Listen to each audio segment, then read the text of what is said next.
सो hey guys, कैसे हो आप सभी लोग। Welcome back to my channel एजी अनाय मांगा। तो गाइस, आज मैं एक्सप्लेन करने जा रहा हूँ बुक ऑफ एस्पर का एपिसोड नंबर 532 को, जो कि काफी ज्यादा अमेजिंग होने वाला है। इसलिए पहले ही वीडियो को लाइक शेयर कमेंट सब कुछ कर डालना। और बाकी जिन लोगों ने भी अभी तक इसके पिछले एपिसोड को नहीं देखा है तो मैंने उस एपिसोड का लिंक इस वीडियो के नीचे डिस्क्रिप्शन में दे दिया है, आप लोग जा करके पहले उस एपिसोड को देख लीजिए। बाकी तो जिन्होंने ऑलरेडी देख रखा है तो उनके लिए शुरू करते हैं हमारा आज के ये वाला एपिसोड। तो अब इस एपिसोड की स्टार्टिंग में हमें ज़ूफेन की हेवनली ड्रैगन सोल को दिखाया जाता है, जो कि अपने मुंह में बेहद ही ज्यादा खतरनाक डार्क पावर्स को कंडेंस कर रही होती है। और फिर अगले ही पल वो अटैक चार्ज होते ही ज़ूफेन अपने उस heaven dragon soul necro dragon screech attack के साथ में यानमो के ऊपर एक बेहद ही ज्यादा पावरफुल अटैक कर देता है, जो कि सीधे यानमो की ओर ही भयानक तरीके से आ रहा होता है। और यानमो उसके सामने एक छोटे से चूहे की तरह लग रहा होता है, जबकि उस अटैक की खतरनाक पावर्स को देख करके यानमो की भी आंखें खुली की खुली रह जाती है। और फिर तभी हमें दिखाया जाता है उस अटैक का इम्पैक्ट। सबसे पहले तो वो अटैक एक बीम की तरह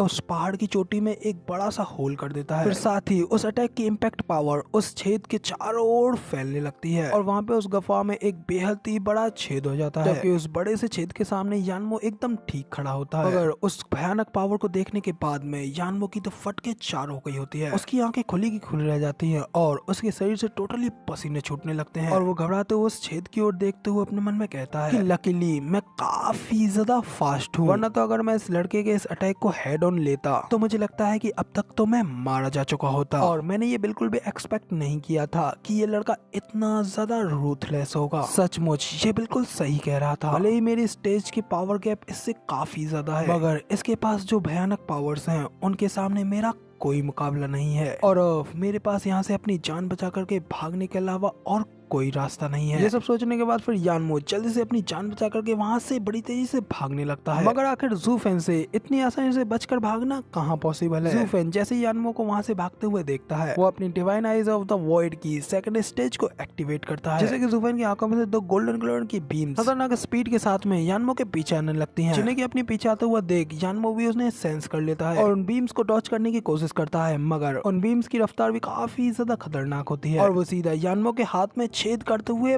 पार निकल जाती है, जैसे कि वहाँ पे यानमो को एक जोरदार भयानक दर्द होने लगता है। दर्द के मारे जोरों से चीखने चिल्लाने लगता है। मगर अगले ही पल उसको एक और जोरदार सरप्राइज देते हुए ज़ूफेन की हेवनली ड्रैगन की पूंछ उसके ऊपर अटैक करने के लिए उसके सामने आती है। तभी उस अटैक को देखने के बाद यानमो भी उस अटैक को रोकने के लिए जल्दी से उसके सामने अपनी यिन यान की उन रिंग्स को ले आता है। मगर फिर भी यानमो को ज़ूफेन के उस अटैक को रोकने में बेहद ही ज्यादा प्रॉब्लम होने लगती है और वो अपनी पूरी ताकत लगा करके मुश्किलों से ही उसे रोक पा रहा होता है। साथ ही वो अपने मन में कहता है कि what the hell is this, आखिर ये क्या चीज है, इसकी सोल पावर इतनी ज्यादा ह्यूज और खतरनाक कैसे हो सकती है। यानमो ये सब सोच रहा होता है, जबकि दूसरी यानमो की वो यिन यान रिंग्स भी ज़ूफेन के उस हेवनली ड्रैगन की पूंछ को रोकने में नाकामयाब होने लगती हैं। धीरे धीरे उन रिंग्स में क्रैक आने लगता है और फिर बूम, यानमो की रिंग्स वहीं पर डिस्ट्रॉय हो जाती है और हेवनली ड्रैगन की पूंछ का अटैक सीधा यानमो में जाकर के लगता है, जिससे कि हिट होने के बाद यानमो काफी ज्यादा दूर उड़ता हुआ जा रहा होता है और सीधा उस केव की एंड की दीवार से जाकर के टकराता है। अब क्योंकि यानमो ने ज़ूफेन को काफी ज्यादा गुस्सा दिला दिया है, तो अब आखिर इतनी आसानी से यानमो की कहां पीछे छूटने वाला था। ज़ूफेन अपने हाथ से फिर से यानमो की ओर अटैक करने का इशारा करता है और फिर तभी फिर से यानमो के ऊपर ज़ूफेन के हेवनली ड्रैगन की टेल का अटैक होता है, जिससे कि हिट होकर के यानमो और भी ज्यादा घायल हो जाता है। और फिर दे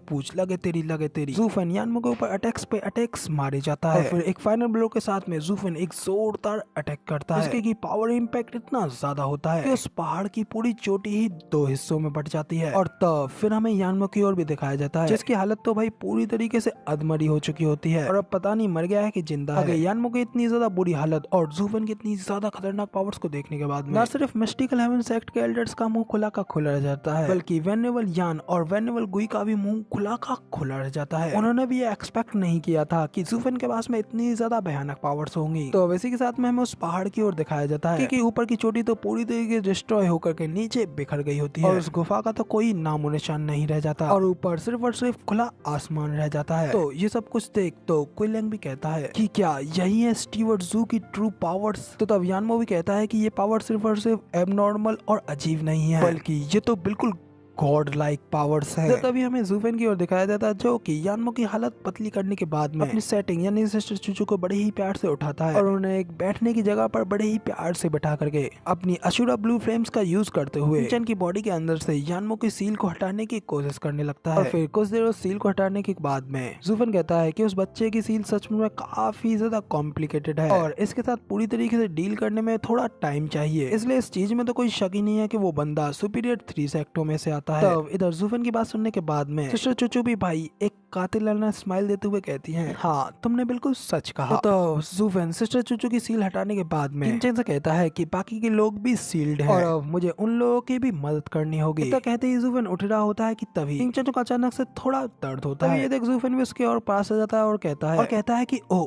तुम्हारे तो एंकल पर एक घाव है, मैं तो ऑलमोस्ट इस बारे में भूल ही गया था। तो कहते ही ज़ूफेन सिस्टर चूचू के उस घाव को अपनी पावर का यूज करते हुए हील कर देता है और किंचन कहता है कि दूसरों को बचाने के बारे में सोचने से पहले तुमको पहले अपना ध्यान रखना चाहिए। तो सिस्टर चूचू भी ज़ूफेन से कहती हैं कि हाँ मैं ये जानती हूँ और अब मैं फिर से तुम्हें अपने लिए इतने ज्यादा चिंतित नहीं करूंगी। तो ज़ूफेन कहता है कि नहीं नहीं ये बात नहीं है, मैं तो बस तुम्हें समझा रहा हूँ। तो सिस्टर चूचू कहती हैं कि तुम्हें कुछ भी कहने की जरूरत नहीं है, तुम चाहो तो अपने उस रास्ते पर चल सकते हो और मैं भी जरूर उस ब्रिज को क्रॉस कर लूंगी। हम दोनों के ही पास अपने अपने खुद के रास्ते हैं जो कि कभी कभी इस तरीके से एक दूसरे से टकरा जाते हैं। जब सिस्टर चूचू और ज़ूफेन इसी तरीके से एक दूसरे से बात करते जा रहे होते हैं तभी दूसरी ओर उन दोनों को इस तरीके से देखने के बाद में वेनेवल ज़ूफेन से कहते हैं कि वो तो सिर्फ और सिर्फ एक छोटा सा घाव है जो कि सिर्फ एक हीलिंग पिल देने से आसानी से ठीक हो जाएगा, जबकि उसकी जगह पर यहाँ पर हम सभी लोगों की कल्टीवेशन पूरी तरीके से सील्ड है, यहाँ तक कि हम लोग तो यहाँ पे हिल भी नहीं सकते, इसलिए तुम्हें सबसे पहले यहाँ पे आकर के हमारी मदद करनी चाहिए। तो बाकी के सभी लोग भी कहते हैं कि हाँ मास्टर बिल्कुल सही, और अगर हमने जल्दी से मूव करना शुरू नहीं किया तो फिर हमें तो फिर से चलने का तो चांस ही नहीं मिलेगा। इन सब की ये सारी बातें सुनने के बाद इधर ज़ूफेन भी काफी ज्यादा चिढ़ जाता है और उनसे कहता है कि हाँ मैं जानता हूँ, साला ढंग से प्यार भी नहीं करने देते। इधर फिर हमें कुछ देर बाद का सीन दिखाया जाता है। ज़ूफेन ने अपने सभी लोग और अपने वेंडेबल्स साथ ही मिस्टिकल हेवन सेक्ट के सभी एल्डर्स और वेंडेबल्स और लोगों को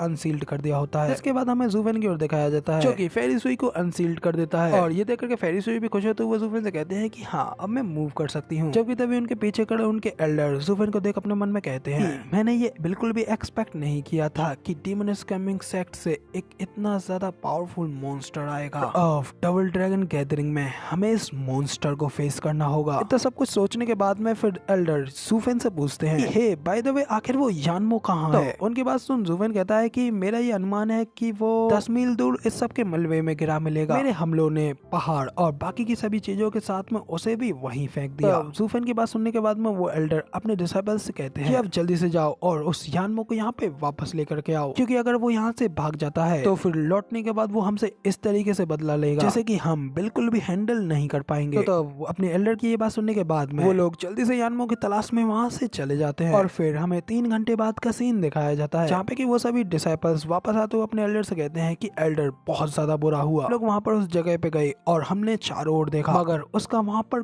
कोई साइन नहीं मिला, वो जा चुका है। तो ये सुनकर के तो वो एल्डर बेहद ही ज्यादा घबरा जाते हैं और कहते हैं कि क्या यानमो जा चुका है। तो गाइज अब इसके आगे क्या होने वाला है वो तो आप लोगों को इसके अगले एपिसोड में देखने को मिलेगा जो कि ऑफ कोर्स अगले हफ्ते ही रिलीज होगा। और फिलहाल ये वाला एपिसोड तो हो गया यहाँ पे खत्म। फिलहाल तो वीडियो पसंद आई हो तो यार एक लाइक कर देना, साथ ही कमेंट करके जरूर बताना कि आप लोगों को हमारा ये वाला वीडियो का एक्सप्लेनेशन कैसा लगा। और चैनल पर नए हो और आगे भी ऐसी अमेजिंग वीडियोस को देखना चाहते हो तो इस चैनल को सब्सक्राइब जरूर से कर देना। शुक्रिया। बाकी मिलते हैं किसी और नई वीडियो में, तब तक के लिए बाय बाय।